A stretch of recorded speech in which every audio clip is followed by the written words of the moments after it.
Hello student, welcome to our YouTube channel ScoreMax. Hope all you are doing great.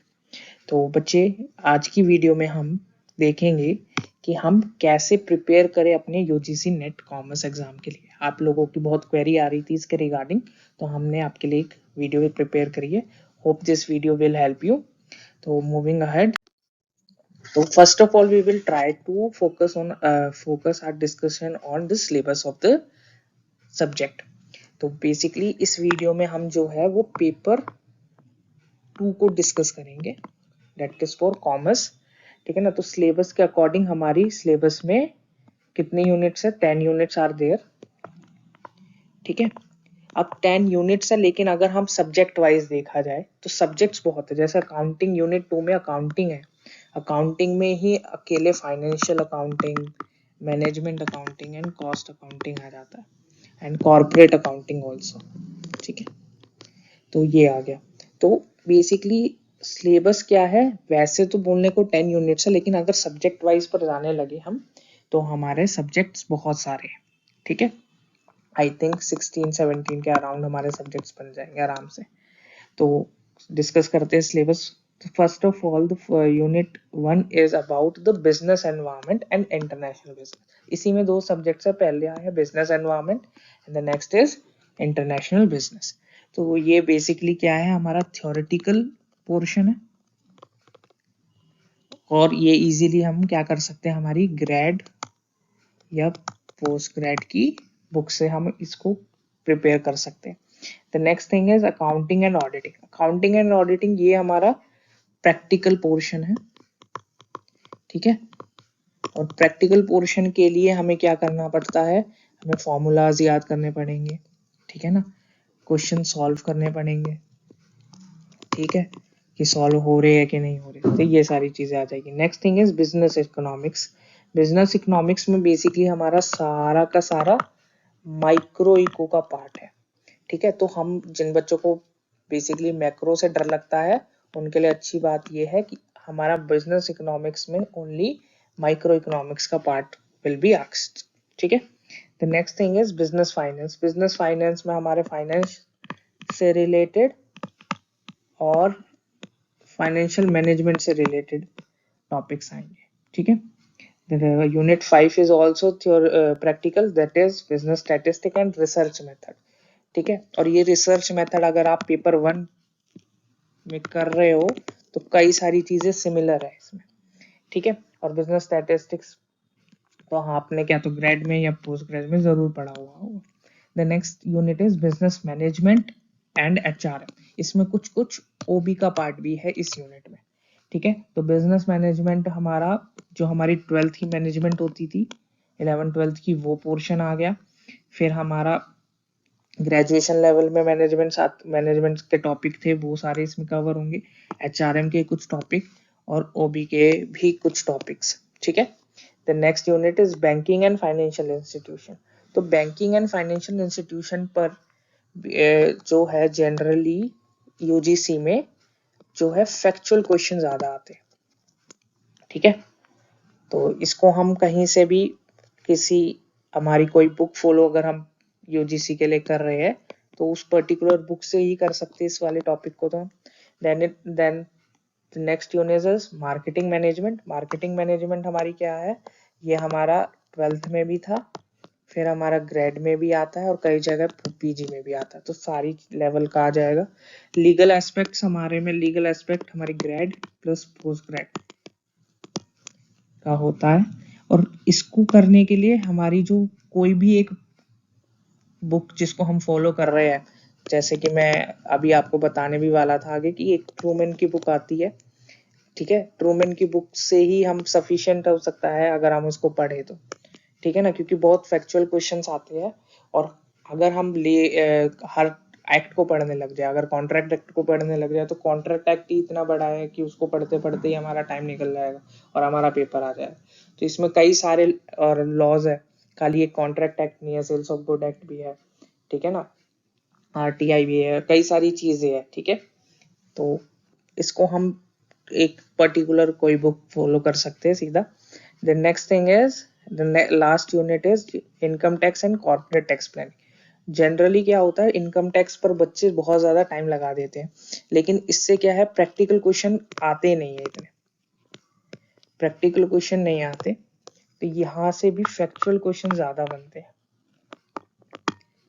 ठीक है, तो इस पर भी फोकस इतना नहीं करना है कि जितना हम हमारे बाकी प्रैक्टिकल सब्जेक्ट्स में करेंगे, जैसे कि हमारा अकाउंटिंग हो गया, हमारा स्टैटिस्टिक्स हो गया, ठीक है ना, हमारा फाइनेंस हो गया, इन पर हमें ज्यादा फोकस करना है एज कंपेयर टू हमारा इनकम टैक्स। ठीक है ना, इनकम टैक्स से क्योंकि प्रैक्टिकल क्वेश्चन इतने बनते नहीं हमारे पेपर। ओके, होप आपको सिलेबस समझ आया हो। आगे चलते हैं, तो अब हम बात करेंगे कि हमें कैसे स्ट्रेटेजाइज करना है अपनी चीजों को, ताकि हम इस पेपर को अच्छे से क्रैक कर पाए। तो सबसे पहला पॉइंट है कि हमें क्या करना है, we have to divide the syllabus.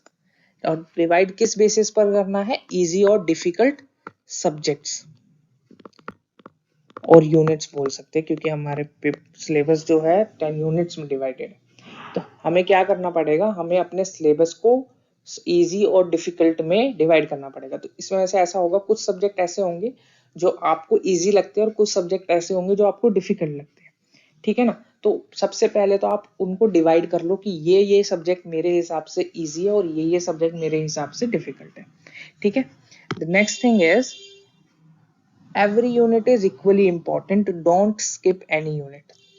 ठीक है, तो इसका ये मतलब नहीं है आपने इजी और डिफिकल्ट में उसको बाइफरकेट कर दिया, तो जो आपको डिफिकल्ट लगते हैं उनको छोड़ दो, और जो इजी लगते हैं सब्जेक्ट्स उनको पढ़ के और पेपर देने चले जाओ।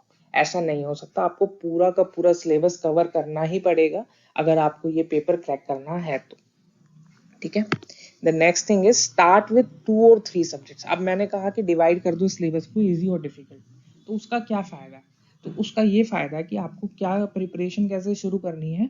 आप एक बार में सारे सब्जेक्ट्स नहीं कर सकते या सारी यूनिट्स नहीं कर सकते, तो आप क्या करोगे, एक बार में 2 या 3 यूनिट्स लोगे, और 2 यूनिट्स ले रहे हो जैसे अगर आप, तो आप ऐसा करो, एक ऐसी यूनिट लो जो आपको इजी लगती है और एक ऐसी यूनिट लो जो आपको डिफिकल्ट लगती है। ठीक है ना, तो जो इजी वाली और डिफिकल्ट वाली का कॉम्बिनेशन बनाओ और फिर उनको कंप्लीट करो। और ऐसा नहीं है कि आपने पहले कोई एक पेयर बनाया, एक इजी एक डिफिकल्ट का, वो खत्म नहीं हुआ उससे पहले आप दूसरे पे शिफ्ट हो गए। तो क्या करना है कि हमें we have to move to the next subject only after entirely covering the previous subjects.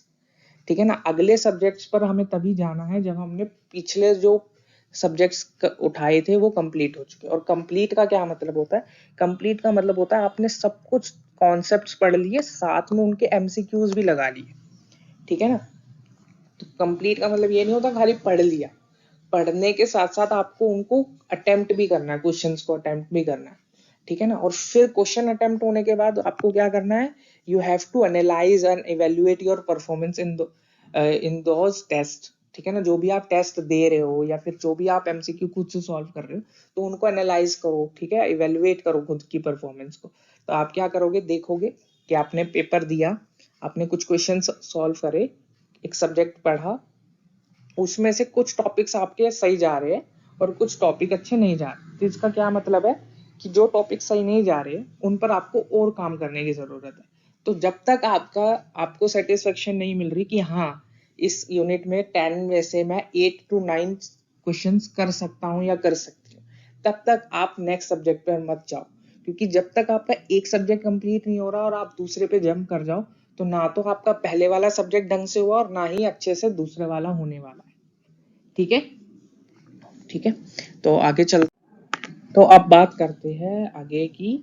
Now ये चीज मैंने पहले भी बता दी आपको, सिलेबस डिस्कस करते हुए फिर से बता देता हूँ कि जो लीगल एस्पेक्ट है, बैंकिंग और फाइनेंशियल इंस्टीट्यूट है, और income tax and corporate tax planning, ये 3 यूनिट से क्या होता है, हमारे फैक्चुअल क्वेश्चंस आते हैं। तो फैक्चुअल क्वेश्चंस जिस यूनिट से आएंगे, तो मैं यही आपको सजेस्ट करूंगा कि इन यूनिट्स को लास्ट के कुछ दिनों में ही करो। क्योंकि क्या होता है, फैक्चुअल चीजें आपको, चाहे अगर आपने जल्दी पढ़ लिया इन चीजों को, इन 3 सब्जेक्ट्स को, तो आपको फिर से दोबारा करना ही पड़ेगा पेपर में जाने से पहले।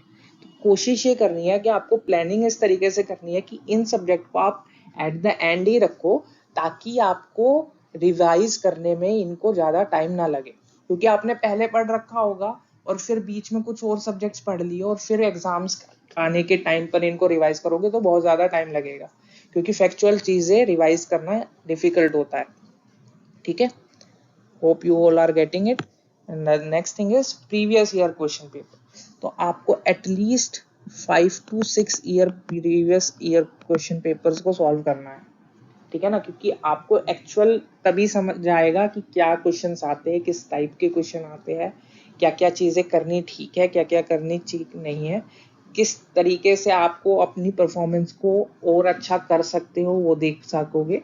तो वो आप कैसे देख सकोगे, जब आप प्रीवियस ईयर क्वेश्चन पेपर को खुद से सॉल्व करके देखोगे और उनको एनालाइज करोगे सॉल्व करने के बाद। ठीक है, अब बात आती है कि क्या चीज़ हमें रेफर करनी है हमारे एग्जाम के लिए। तो एक ट्रूमैन की बुक आती है यूजीसी नेट कॉमर्स के लिए, यूजीसी नेट कॉमर्स। मैंने भी यही ली थी अपना जेआरएफ के टाइम पे। ठीक है, it's a very good book. अगर कई यूनिट सीधा सीधा यहीं से कर सकते हो, लेकिन ऐसा जरूरी नहीं है कि पूरी यूनिट, मेरे को नहीं लगता कि एक बार में किसी बुक से हो सकती है। कुछ टॉपिक्स ऐसे जरूर हो जाएंगे जिसके लिए आपको अपनी ग्रेजुएशन या पोस्ट ग्रेजुएशन की बुक खोल के देखनी पड़ेगी। ठीक है ना, तो आपकी ग्रेजुएशन और पोस्ट ग्रेजुएशन की बुक पर भी आपको देखना ही पड़ेगा कहीं ना कहीं। कुछ टॉपिक्स ऐसे हो ही जाएंगे जो आपको लगेगा नहीं नहीं यहाँ बहुत छोटे, बहुत कम दिया हुआ है और मुझे अपनी बुक से ही रेफर करना चाहिए, या फिर इसको मेरे को थोड़ा डेप्थ में पढ़ना चाहिए, ऐसा अपने आप समझ आएगा आपको। ठीक है ना, बाकी आपको वीडियोस तो हमारे चैनल पे मिलेंगी और भी अवेलेबल है। ठीक है ना, तो that's all from my side. तो आई होप कि आपको समझ आया हो कि आपको कैसे अपने पेपर 2 कॉमर्स के लिए यूजीसी नेट के लिए पढ़ना है। ठीक है, तो thanks for watching this video. If you like this video, do hit the like button. अगर आपको कुछ भी सजेशन देना हो तो आप कमेंट करिए। आपको ये वीडियो यूजफुल लगी हो तो अपने फ्रेंड्स के साथ जरूर शेयर करिए।